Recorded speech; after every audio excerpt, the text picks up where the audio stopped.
Hello, this is Roy Mitchell outside the North Hastings Community Cupboard, and we're going to go in there and talk to Laurie Bird about the community, and she has an amazing story. The first time I actually saw her and anyway, she's going to tell a story. You're going to hear it, you'll love it. And again, thank you everyone for listening and watching HYBLA Today. Exciting to be here, and spring is in the air. Oh my God, thank you. All right, let's go in.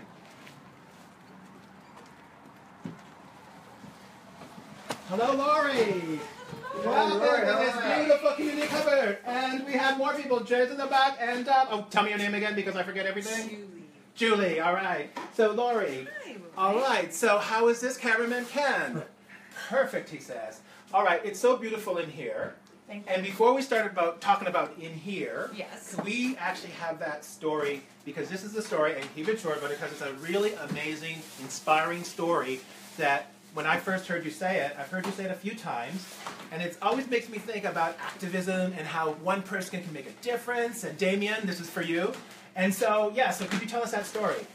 I'd be happy to tell you this story. So it goes back to about 1982 when my stepdad decided that he was going to walk to Toronto to protest about Scarborough bringing waste product to Bancroft. And part of that was... Garbage, right?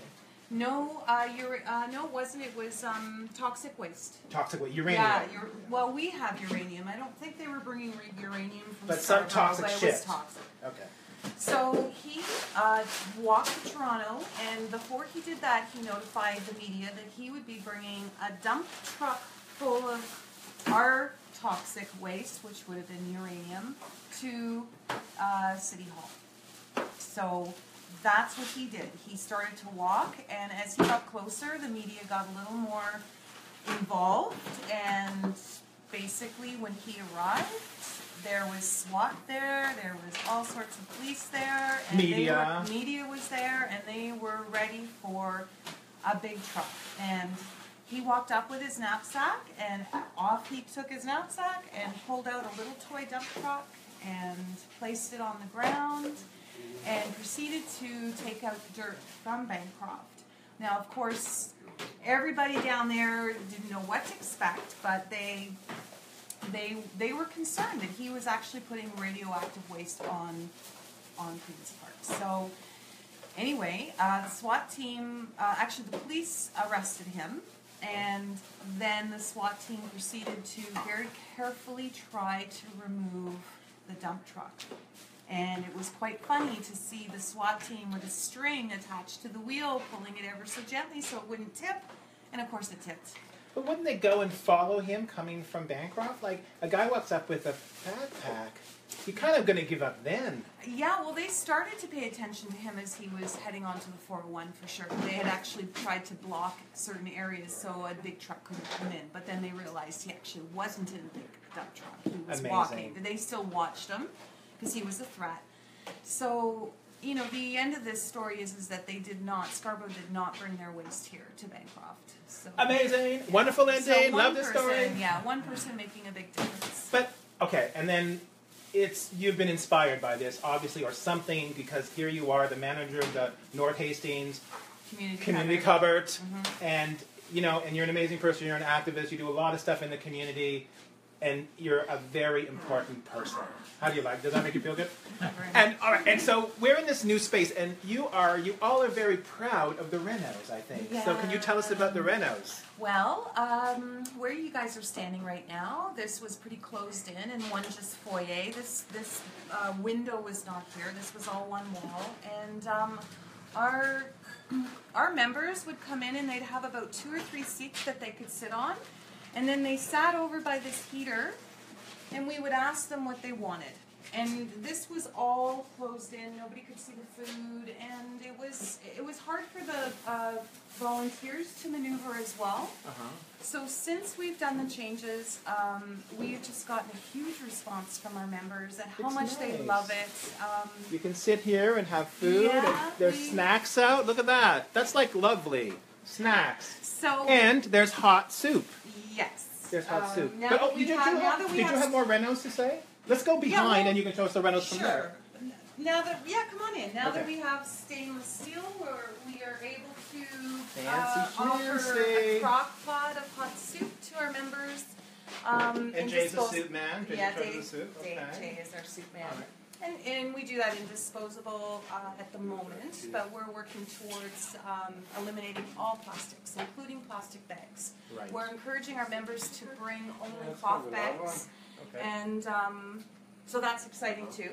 Okay. And I think one of our really cool things that we're doing is we're now offering a soup initiative. So you can see here that we've built up our soup. That's great soup. I love that soup. And then we offer them 3 types of beans and legumes along with rice, and they can now make their own soup versus offering them just a few cans of Campbell's soup. This initiative has completely taken off. I am so excited about it. Last year we raised $5,000 to start this soup initiative, although Foodland has been helping us tremendously in acquiring these things. We still need help to keep these shelves a little bigger, or these items a little bigger on our shelves. As you can see, we don't have a whole lot of them. And that's another question I want to ask you about getting involved in the food bank. Like, who can do, what can do, where can do, all of those questions. Well, the best thing you can do is go to the North Hastings Community Covered website, or you can contact me on Facebook, Laurie Bird. And we need help in volunteering for sure, especially when we have a food drive. Like this weekend, we have a So you need funds, right? We do. Because a lot of people think you just drop off the food and you say thank you, there you go, but you're the only hired staff. Yes, I'm the only hired staff. Everything else. And then these volunteers. So I think that just contacting me is a great start. Look how busy this place is. Oh my God, we have to yell. Yeah. It's great. Exactly. So what we offer is basically 2 solid meals. Quite often they'll get a protein, whether that's egg or a meat protein. And then they get a good spaghetti sauce. We usually have fresh carrots and onions that we purchase. So our members, we've really picked up on the amount of people that are coming in now. I wanted to ask about that because you're kind of like on the front lines when things are rough or always rough. Yeah. You know, like, I mean, and you're like, I mean, a positive person is great, but like, tell me more about like, how do you know things are bad in Bancroft? Like, well, you're aware of the water and the sewage increase. Right. So that has really impacted and businesses many of our closing members. along the main street. Yes. A lot of them are closing. So we're seeing a lot of our elders come in who cannot afford to pay their water bills.